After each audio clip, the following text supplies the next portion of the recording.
Back to my channel बच्चों biology. आज के हमारे इस इंटरव्यू में मेरे साथ जुड़ी हुई है मेरी एक स्टूडेंट गार्गी, जिनकी इस बार आईआईटी एग्जाम में AIR 27 आई थी। So congratulation Gargi for AIR 27। Thank you so much ma'am. Gargi, आप बताना चाहोगे कि आप कहाँ से बिलोंग करते हो, अभी क्या कर रहे हो, BSc कर चुके हो, अपने बारे में थोड़ा बताओ। Okay ma'am. मैं मुरादाबाद उत्तर प्रदेश से हूँ। करंटली मैं अपनी BSc बायोटेक्नोलॉजी परस्यू कर रही हूँ IITM यूनिवर्सिटी मुरादाबाद से। और गार्गी, कहाँ से पता चला था कि आईआईटी एग्जाम जैसा भी कोई एग्जाम होता है? मैंने फर्स्ट ईयर के अराउंड मैंने सर्च करना स्टार्ट किया था कॉलेज में एंटर करने के बाद कि हम कौन से एंट्रेंसेस दे सकते हैं। तो मैम उससे ही मुझे पता चला था। मैम उसमें आपकी एक वीडियो भी आई थी 7 एंट्रेंसेस एग्जाम्स की। तो मैम जैम का तो मुझे पता चल गया था, मैं बाकी का मैम आपकी वीडियो के थ्रू पता चला था। ओके, सो AIR 27 एक्सपेक्टेड था कि इतनी अच्छी रैंक आ जाएगी आपकी? मैम नहीं मैम, बिल्कुल भी एक्सपेक्टेड नहीं था ये तो। इनिशियली तो एक्सपेक्टेड नहीं था मैम, बस पढ़ते गए और मैम हो गया।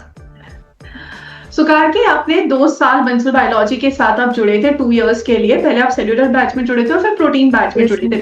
तो क्या आपने अपने फर्स्ट ईयर के जस्ट बाद शुरू कर दिया था MSc एंट्रेंस की तैयारी करना? मैम फर्स्ट ईयर से तो नहीं स्टार्ट किया था मैंने शायद थर्ड सेमेस्टर के अराउंड स्टार्ट किया था मैम। शायद मैंने अगस्त के अराउंड बैच लिया था, सेल्यूलर बैच।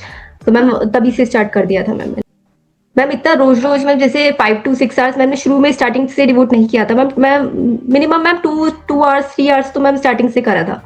अच्छा, सो 2 साल सोचा कि पढ़ूंगी, कोई स्ट्रैटेजी थी उसके पीछे? क्योंकि नॉर्मली स्टूडेंट्स ना 1 ही साल प्रिपेयर करते हैं, आपने 2 साल प्रिपरेशन की, जल्दी प्रिपरेशन स्टार्ट की, उसका कोई बेनिफिट लगा आपको?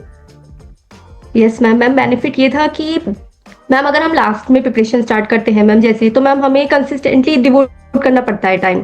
और मैम कभी मन हुआ मैम पढ़ाई नहीं हो पा रही है मैम, ऐसे काफी डेज होते हैं मैम कभी पढ़ाई नहीं हो पाती है। तो मैम उस चीज का मुझे बेनिफिट रहा है अर्ली प्रिपरेशन स्टार्ट करने की वजह से। और ये भी हो गया कि आपको एक दिन में बहुत बहुत टाइम डिवोट नहीं करना पड़ रहा होगा, आप कम कम टाइम Yes, डिवोट ma'am. करके भी आपका हो जा रहा है। Yes ma'am. सो गार्गी, मैं अगर आपसे पूछूं कि 2 साल पहले की गार्गी बायोलॉजी सब्जेक्ट में और 2 साल बाद की गार्गी में क्या डिफरेंस है? मैम बहुत डिफरेंस है मैम। उतना डिटेल में नहीं पढ़ाते मैम कॉलेज वगैरह में। तो मैम आपके जो कंटेंट है मैम वो सफिशिएंट है मैम। काफी चीजों के बारे में मैं एक्स्ट्रा पता चला है मैम। सो गार्गी, आपने फिजिक्स केमिस्ट्री मैथ्स बायोलॉजी चारों सब्जेक्ट अच्छे से पढ़े थे? मैम मैंने पूरा सिलेबस तो नहीं किया था मैम। मैथ्स की अगर मैं बात करूं, मैंने मैथ्स में ma'am statistics, probability, limits, ma'am ये चैप्टर तो मैंने किए ही थे। और मैम मैंने PYQ भी एनालाइज किए थे कि मुझे किस टॉपिक से किस टाइप के क्वेश्चंस आ रहे हैं। तो मैम उसके अकॉर्डिंग मैम मैंने यूट्यूब पे वीडियो वगैरह सर्च की थी मैथ्स की। मैं मैथ्स तो ऐसे की थी। और मैम फिजिक्स केमिस्ट्री के तो मैम मैंने अपने नोट्स ही से ही पढ़ा था मैम। मैंने नीट के टाइम मैंने नोट्स बनाए थे, तो मैम उसी को मैंने रिवाइज किया था। And what about biology? Ma'am biology ma'am तो मैम आपकी ही बंसल बायो ऐप से ही पूरा ही हो गई थी मैम। कोई स्टैंडर्ड बुक वगैरह मैम मैंने एज सच रिफर नहीं की थी। पूरा कंटेंट सफिशिएंट है। तो मतलब आपने पूरी बायोलॉजी की थी, बायोलॉजी में कुछ भी स्किप यस नहीं मैम। किया? मैम बायोलॉजी में मैम मैंने कुछ नहीं छोड़ा था। अच्छा, और जो बायोलॉजी में आपने पढ़ा उसके खुद के नोट्स बनाए थे आपने, या फिर जो PDF मिलते थे उसी से ही पढ़ते थे?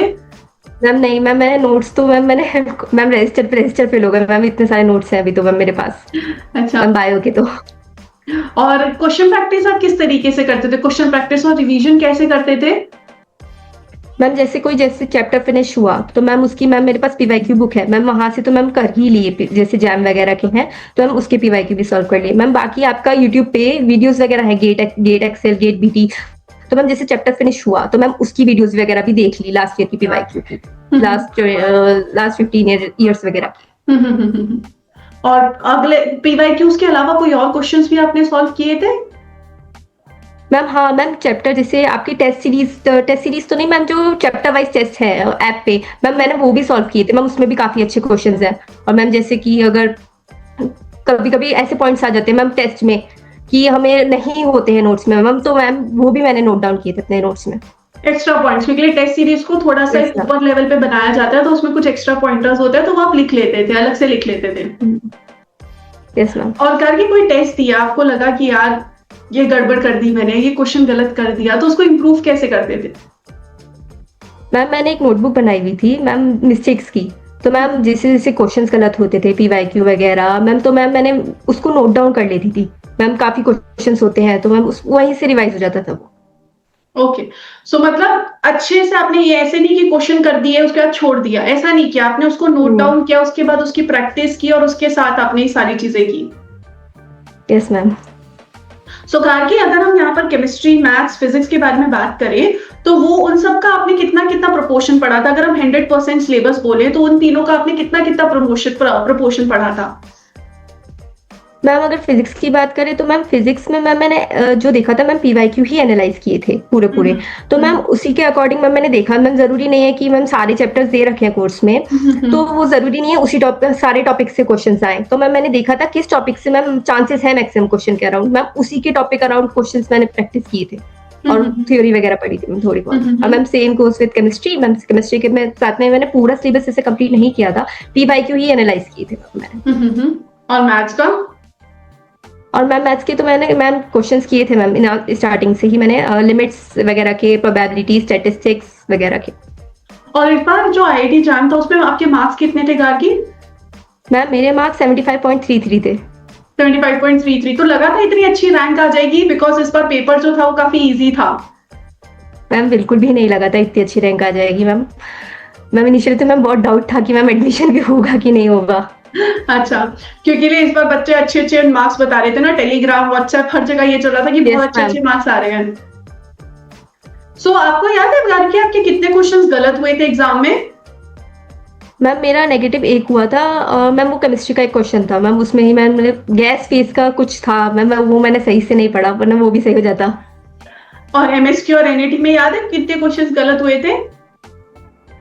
मैम एमएसक्यू में मैम मेरे 2 क्वेश्चंस गलत हुए थे एंड मैम एनएटी में मैम मेरे 3 क्वेश्चंस गलत हुए थे। ओके। और मैम टोटल क्वेश्चन 52 अटेम्प्ट किए थे। अच्छा, आपने सारे क्वेश्चंस अटेम्प्ट नहीं किए थे? नहीं मैम। जो लगा कि भाई अच्छा नहीं है तो छोड़ दो। यस मैम मैंने छोड़ दिया मैम। गेट एक्सेल में मैम मैंने बहुत नेगेटिव किए मैम, 1 वीक बाद ही मैम एग्जाम था, मैंने सोच लिया था मैम नेगेटिव तो मैम मिनिमम करना है। गेट एक्सेल आपका एक तरीके से हेल्प कर गया आईआईटी जैम के लिए, क्योंकि अगर आईआईटी जैम डायरेक्ट होता तो उसमें शायद गलत हो जाते। स्मार्ट वर्क किया आपने आईआईटी जैम में, ये बहुत अच्छा किया आपने मैम, क्योंकि मैम गेट एक्सेल मैम बिल्कुल भी अच्छा नहीं हुआ था मेरा मैम। मैं सोच भी नहीं सकती थी मैम कि मैम जैम क्लियर हो जाएगा मैम गेट के बाद तो। मैम क्योंकि ऐसा लगा था मैम, क्योंकि टाइम मैनेज नहीं हो पाया था मैम, तो मैम मैंने पहले से ही सोचा था कि मैम नेगेटिव तो बिल्कुल नहीं करना है and ma'am time proper manage करना है। ओके। सो गार्गी, अब आपका क्या प्लान है? अब आपकी बीएससी हो चुकी है तो एमएससी के साथ जाना है, इंटीग्रेटेड पीएचडी के साथ जाना है, या कोई इंस्टीट्यूट्स भी दिमाग में है? मैम अभी तो आईएससी बैंगलोर का इंटीग्रेटेड पीएचडी का मैम प्रिपरेशन वगैरह करनी है मैम, फिर आगे देखते हैं। अच्छा, इंटीग्रेटेड पीएचडी में आपका मन है? Yes ma'am. और गार्गी, जो अभी स्टूडेंट्स देख रहे होंगे आपको, आप उन्हें क्या मैसेज देना चाहते हो? मैम मैं मैसेज यही देना चाहती हूँ मैम, ये नहीं सोचना कि रैंक आएगी नहीं आएगी मैम, बस प्रिपरेशन डेडिकेशन के साथ करनी है अपनी। और मैम बच्चे काफी पीसीएम को लेके वरीड होते हैं मैम। पीसीएम तो मैम इतना डिफिकल्ट नहीं है पीसीएम, अगर आप रोज रेगुलर प्रैक्टिस करोगे मैम तो पीसीएम हो जाएगा। और गार्गी, बंसल बायोलॉजी के ऐसे कौन से 3 पॉइंट्स थे जो आपको बहुत अच्छे लगे आपके अकॉर्डिंग कि ये आपकी प्रिपरेशन में बहुत अच्छा बूस्ट प्रोवाइड किया जिन्होंने? मैम कंटेंट मैम काफी सफिशिएंट कंटेंट है मैम, अगर आप डेडिकेटेडली फॉलो करोगे आप रिवीजन के साथ तो मैम वो इनफ है।